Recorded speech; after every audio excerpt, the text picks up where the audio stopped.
Ayan, so, good afternoon, grade 6.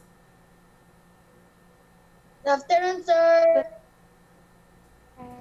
Ayan, Good afternoon, sir. good afternoon. So, tuloy natin. Oh, hindi yan mali yan So, ang kalawang digmaang pandaigdig at pamahalaan hapon eh. So, recap muna tayo. So, anong pinakaunang sumakop sa atin?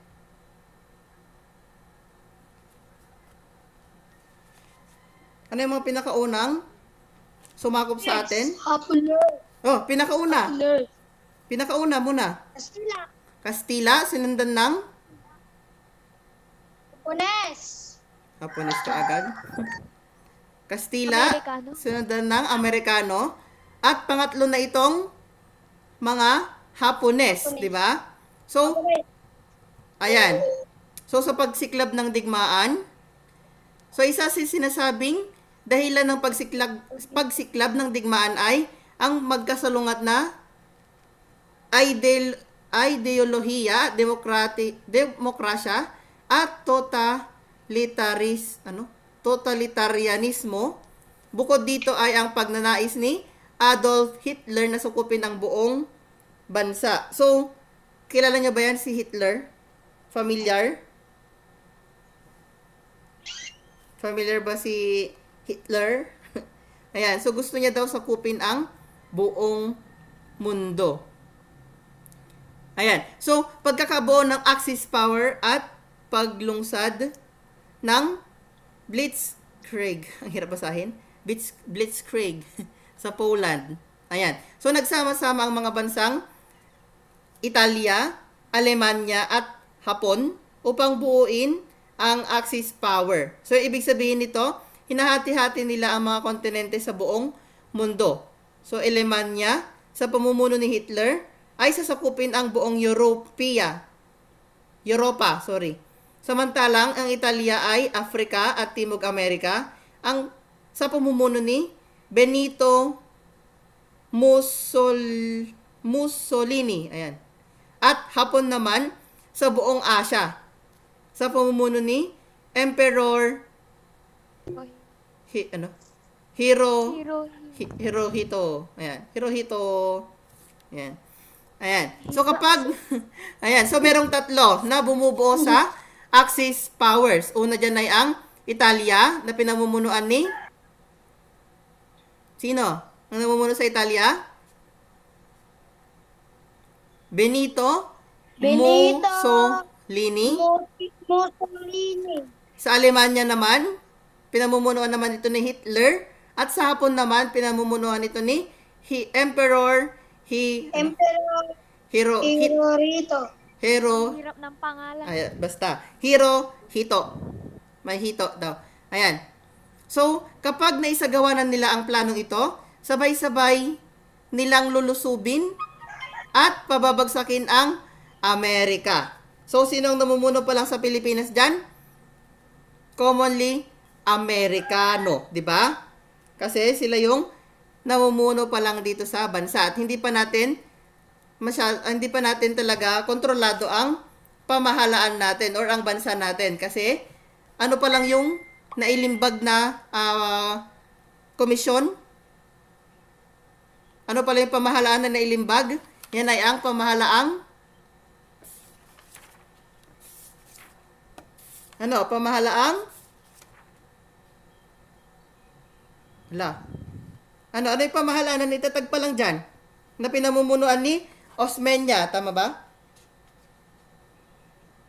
Ayan. Ano yun? Pamahalaang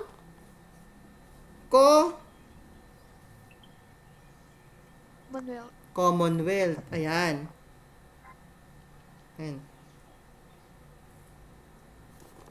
Ayan.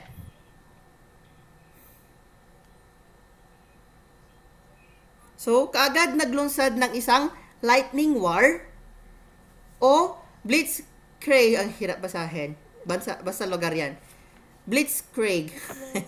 Sa Poland noong September 1, 1939. So, ito ay simula ng ikalawang digmaang pandaigdig sa Europa. Ayan. So, kailan nagsimula yan? Noong Setyembre 1. 1. Or ikaw, isa ng Setyembre 1939. Oh. Ayan. So, sorpresang pagsabog ng Pearl Harbor. So, dumating ang digmaan sa Asya nang sorpresang bombahin ng mga Hapones ang pinakamalaking base militar ng Amerika sa Pearl Harbor noong Disyembre or ika-7 ng Disyembre 1941 ng umaga, 7:55 a.m. So, araw sa Pilipinas, it's December 8. Kasi 'di ba ilang oras din yung pagitan natin. So, araw sa Pilipinas is December 8, pero sa Amerika, that is December 7. So, ayon sa talumpati ni Pangulong Franklin Roosevelt, ang araw na ito ay Day which will live in infamy. Kasi maraming namatay na sundalo. Kasi sorpresa, hindi nila inaasahan. So, sino nakapanood ng movie na to, Pearl Harbor? Hindi nyo napanood pa. So, ito yung sorpresang pag-atake ng mga Hapones sa base militar ng Pearl Harbor. Ayan. So, nalaman na lang ni Franklin Roosevelt noong nabomba na sila. Okay? So, maraming Amerikano ang namatay dyan sa Pearl Harbor. Yan, sa Hawaii. Okay. So, pagdating ng mga Hapones sa Pilipinas. So, pagkatapos bombahin ang Pearl Harbor, ayan, so nag-declare na si Franklin Roosevelt dyan ng state of war. Ayan, so nilusob din ng mga Hapones ang lungsod ng Davao, kung saan kung saan. Ayan, so Davao. Ayan, so kasunod namang binomba ang mga paliparan sa Clark Field sa Pampanga noong tanghali ng Disyembre 8. Ayan, December 8. So, kinabukasan, naranasan ng Maynila ang unang pagbagsak ng mga bomba ng Hapones. Ayan. So, kaagad na lumapag ang mga persang Hapones sa Vigan at Apari sa Hilaga. Legazpi sa Timog Luzon, Davao sa timog ng Pilipinas. Sa pagdating ng pinakamalaking persang Hapones sa Lingayen, Pangasinan. Diba? Stig, Pangasinan. Sa pamumuno ni General Masaharu Homa. Ayan. So, bisperas ng Pasko nang lumapag ang mga Hapones sa Atimonan at Mauban, Quezon. Ayan. Sa mga pagkikipaglaban ng mga Pilipino sa mananakop, nakilala si Captain Jesus Villamor dahil sa kanyang kabayanihan. Ayan. So, ginawaran siya ng Distinguished Service Cross ni General Douglas MacArthur. So, nasawi naman sa labanan sa Batangas sina Lieutenant Cesar Basa. Basa. At Lieutenant Jeronimo Aklan. Oh, may lahi ka pala na ano. Laya kong, hindi ko alam, mga Hapones. May laya kong Hapones. Baliw, hindi yan. Pilipino yan. Nakipaglaban yan sa mga, sa mga Hapones.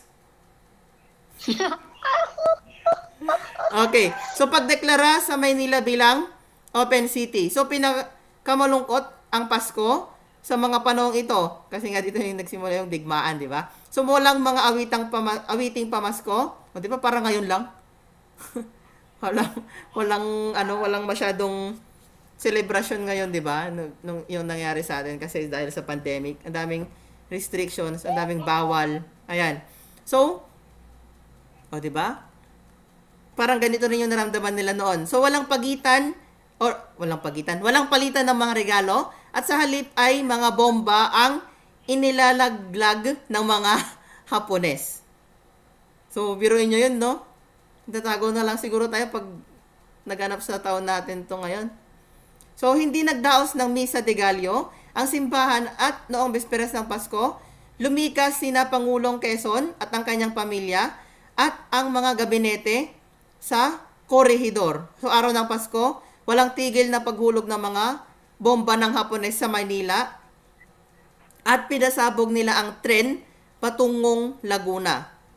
So that is 25. So 26 kinabukasan, idineklara ni General MacArthur o Douglas MacArthur ang Maynila bilang isang open city. Ang ibig sabihin nito, malayang makapapasok ang mga Hapones sa Maynila na walang labanang magaganap dahil walang mga sundalong nakahimpil dito. Subalit, hindi pinansin ng mga Hapones at patuloy pa rin nilang binomba ang lungsod. So, naglabas na nga si General MacArthur daw ng or dineklara niya na open city para wala nang bombahang maganap kasi wala namang mga sundalo.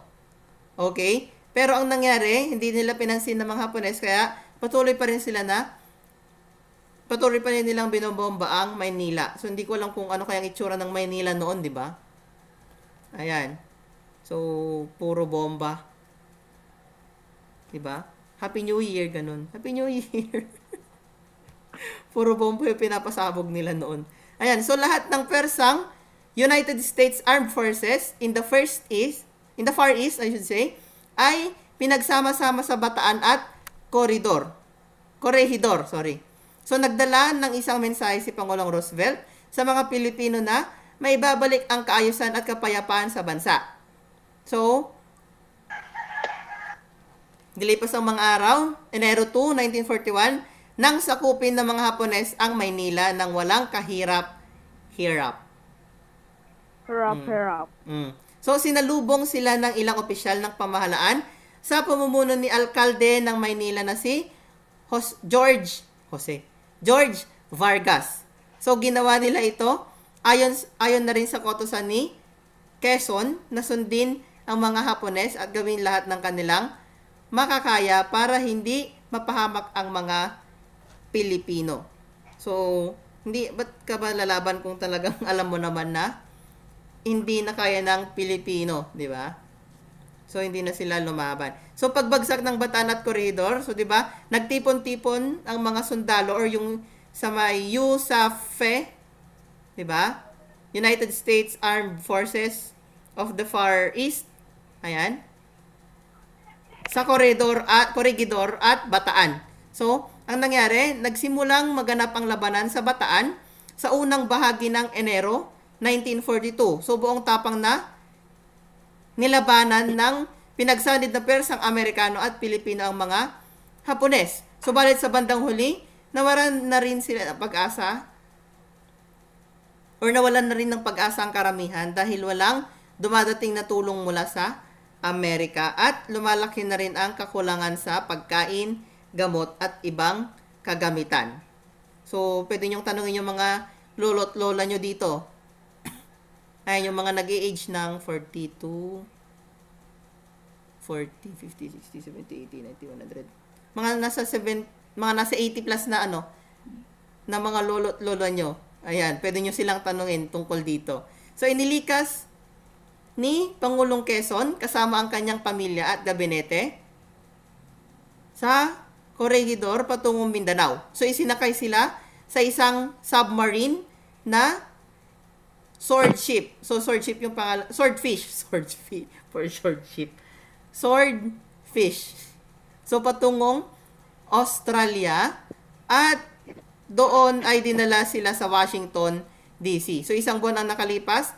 Palihim na lumikas din si General MacArthur kasamang kanyang pamilya sa dalawang PT boats patungong Mindanao at sumakay sa eroplano na papunta na rin sa Australia. So, pagkalapag, binigkas niya ang kanyang pangako sa mga Pilipino na, yung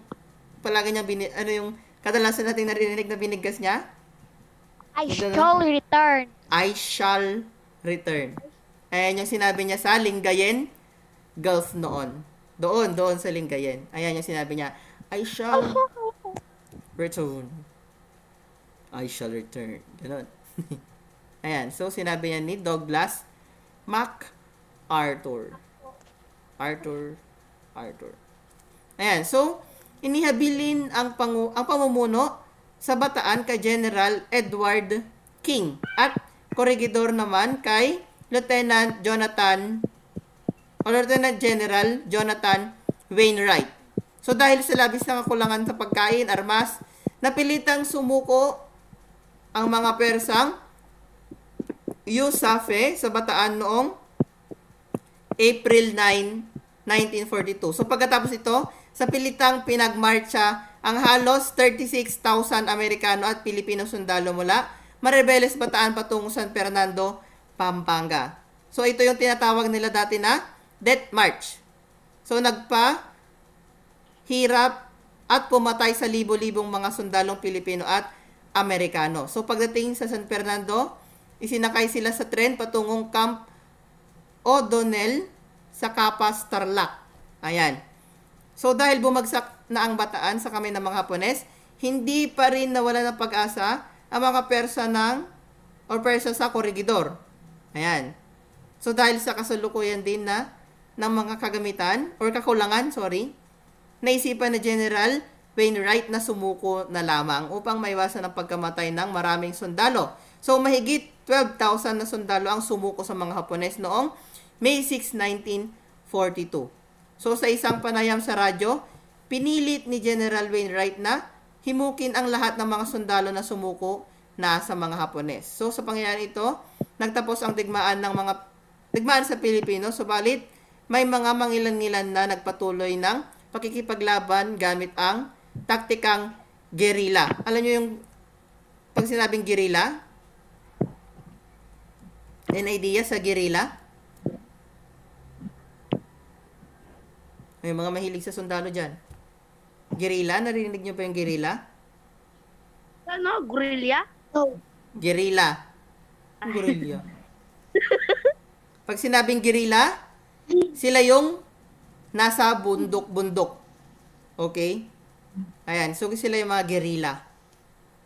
So, kapag sinabing taktikang guerrilla, yan yung mga tumulong or marunong sa mga bundok-bundok. Ayan. So, mga bayaning Pilipino, so marami sa kanila. Una dyan ay si Chief Justice Jose Abad Santos. Siya yung punong maestrado ng kataas-taasang hukuman noong panahon ng mga Hapones. Ayan. Meron din dyan si Josefa Elianes Escoda. O, sino siya? So, Josefa Escoda, Girl Scout of the Philippines. Ayan. Siya yung nagtatag ng Girl Scout of the Philippines. Wala, parang hindi kayo na-Girl Scout, Boy Scout, ha? Hindi nyo kilala si Josefa Escoda. Wala kayo. Ayan. Hindi pa ako nag-Girl Scout. Meron din dyan si General Vicente Lim. Siya naman ang kauna-unang Pilipino na nagtapos sa West Point Military Academy sa Amerika. And meron din dyan si Roque Ablan. Siya naman ang namuno sa kilusang guerrilla sa Ilocos. Diba? Ayan. So, dito tayo sa pagtatatag ng pamahalang Hapones sa Pilipinas. Ayan. So, ang pamahalang... tawang-tawa si Casey, Ngayon ka lang ba makakakita ng Marcos? Ay. Hindi, joke lang. Ayan. Tuloy natin. So, ang pamahalang Hapones ay bansa or ano ba? Ang pamahalang Hapones sa bansa ay nagsimula noong Enero 3, 1942 na itinatag ng Japanese High Command. So, hindi na tayo sakop ng Amerikano. Sakop na tayo ngayon ng Hapones. Mga Hapon. Ayun. Ayan. So, pansamantalang tinawag ang pamahalang ito bilang Japanese Military Administration. Ayan. So, sa kanilang pamumuno, nagpalabas sila ng ilang kautusan na kailangang sundin ng bawat Pilipino. So, meron tayong 6 dito. So, number 1, pinababalik ang lahat ng mga manggagawa at opisyal ng pamahalaan sa kanilang mga trabaho. Okay? Number 2, ipinahayag nila na bawat Hapones na mapapatay ng mga Pilipino, 10 kilalang mga Pilipino ang bibitayin bilang kapalit. So, isang Hapones na mapapatay ng mga Pilipino, 10 ang bibitayin, di ba? Kahirap. Ayan. So, pinagbabawal ang paggamit ng transmitters o antenna at isinaayos ang mga komunikasyon ng radyo upang hindi makapasok ang mga mensahe ng Amerikano. And then, ipinatupad ang curfew at blackout sa Maynila at iba pang lungsod. Then, number 5, kinukuha ang lahat ng mga kagamitan ng mga Amerikano tulad ng armas, ari-arian, gasolina at mga metal. And number 6, nagpaikot sila ng mga perang Hapones sa iba't ibang halaga. Ayan.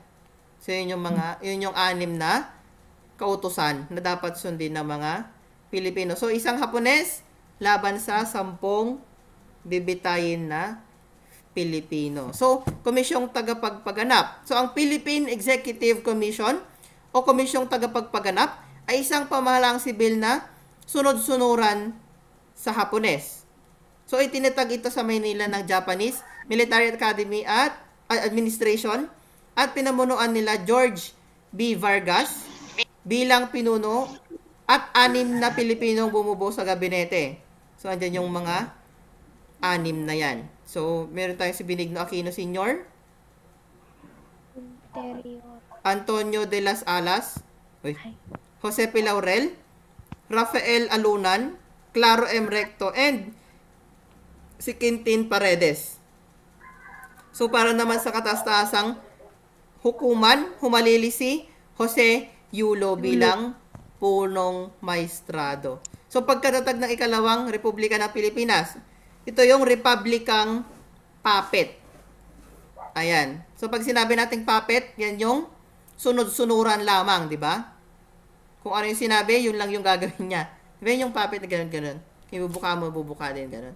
So, yan yung puppet. Republikang Puppet. So, ipinakita ng mga Hapones na sila ang tagapagligtas ng mga bayan sa Asia sa kamay ng imperialismo ng mga bansang Kanluranin. Sorry. Ito yung basa ko. So,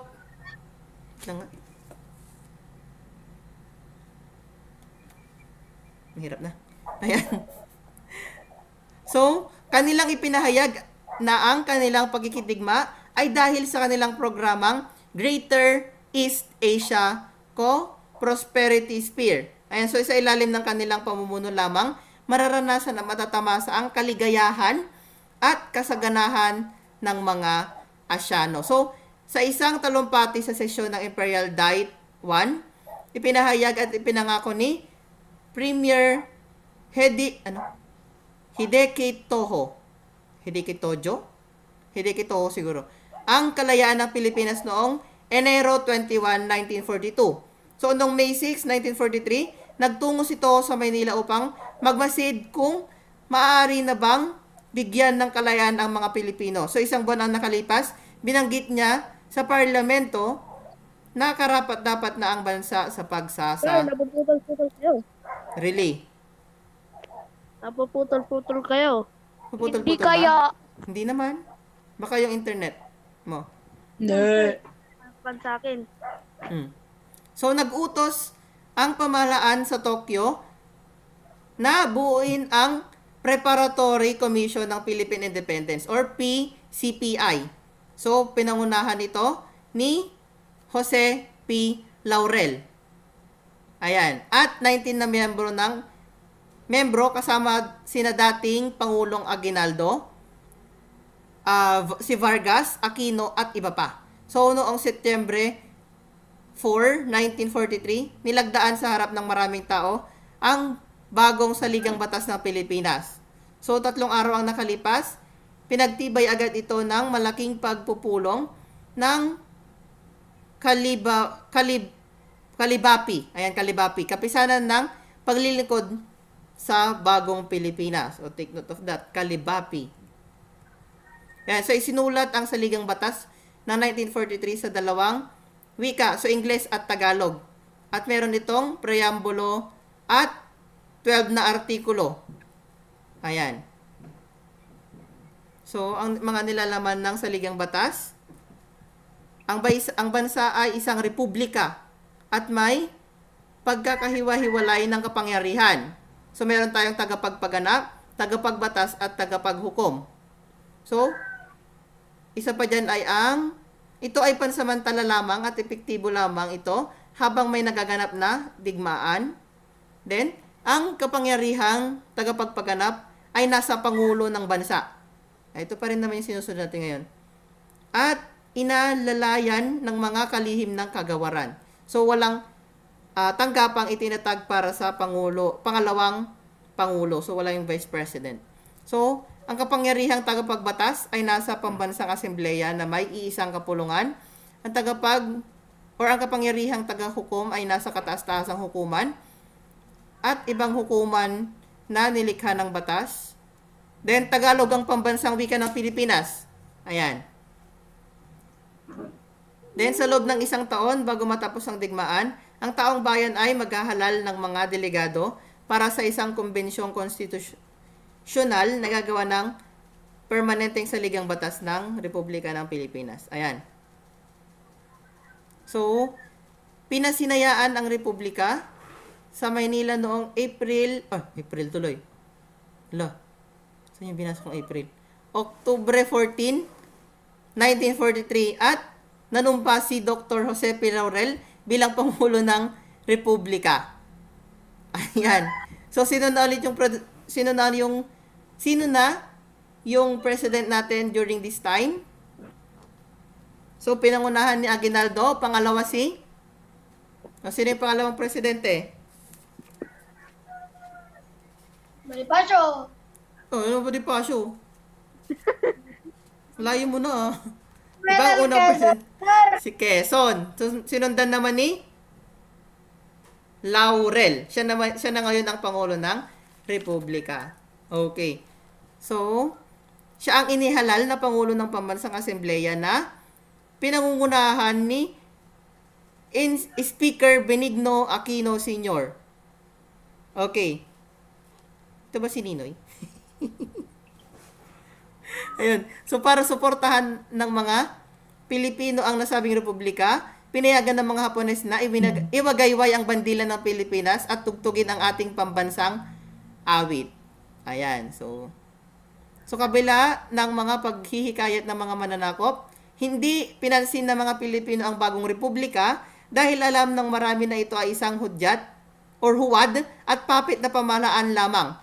Sinasabi ko nga kanina, ang papit ay sunod-sunuran lamang sa mga Hapones. So, hindi rin nila pinahalagahan ang saligang batas na tinawag ang PCPI na Please Cancel Philippine Independence. So, ano yung ibig sabihin at PCPI kanina? Diba? So, ayan. Ayun. Ayan. So, next time na to, ang panlipunang pamumuhay ng mga Pilipino sa panahon ng mga Hapones. So, ayan, recap muna tayo. Ayan. Yung madalian lang na recap. Stop na natin to. Ayan. So, recap tayo. Ayan. So, sino ang nagtatag ng... Wait lang. Check natin. Sino ang nagtatag ng Girl Scout of the Philippines?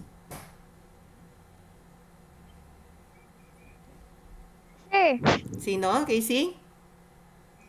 Sige, Josefa Elanes Escoda. Si Josefa Ilianes Escoda. Ayan. So, sino yung Pangulo ng Republika sa panahon ng Republikang Puppet?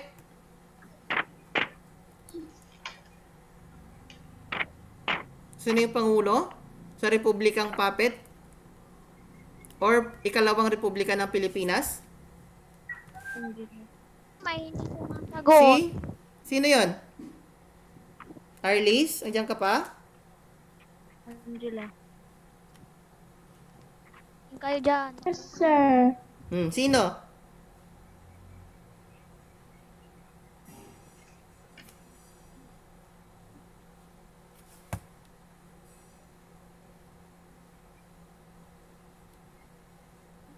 Sino ang presidente sa ikalawang republika ng Pilipinas or kilala bilang Republikang Puppet?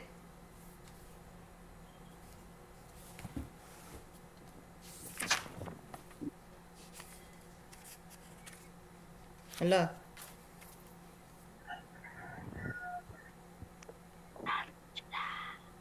Ha? Si Dr. Okay. Doktor. Jose? Jose Dr. Jose P. Laurel. Laurel. Siya. So, aling bansa ang hindi kasama sa mga Axis powers? Italy, Alemanya, Hapon, o Great Britain? Alin Europe. yung hindi kasama? Italy, Great, Alemanya, Hapon, o Great Britain? Great Britain. Great Britain. So, ilan lang yon? Sa Axis powers, 3. Italy, Alemanya, at Hapon. Nakuha? Yes. O bakit? Ay, ito na lang.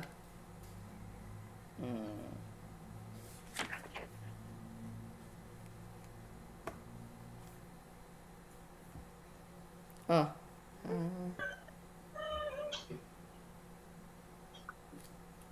O sino ang namuno?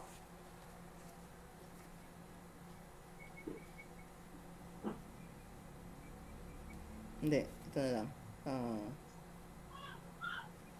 O sino ang nagsabi nito? I shall return. Madali ang tanong lang. Douglas MacArthur. Si General Douglas MacArthur. Ayan. So, do you have questions? None. Nan ka agad, oh. Bilis, ah. Sir, nasan yung isa yung... Yung? Sir, inanap ko yung I shall return. I shall return? Yung sa may ano? Pagbagsak ng Bataan at Corregidor. Yung tumakas si Pangulong Quezon kasama ang kanyang pamilya at pumunta sa Washington, D.C. So, ano yung pinagsakyan nila na submarine? Anong pangalan nun? Swordfish. Swordfish. Ayan. Patungong saan? Patungong Australia. Okay. Ayan. At pumunta sila sa Washington, D.C. Okay.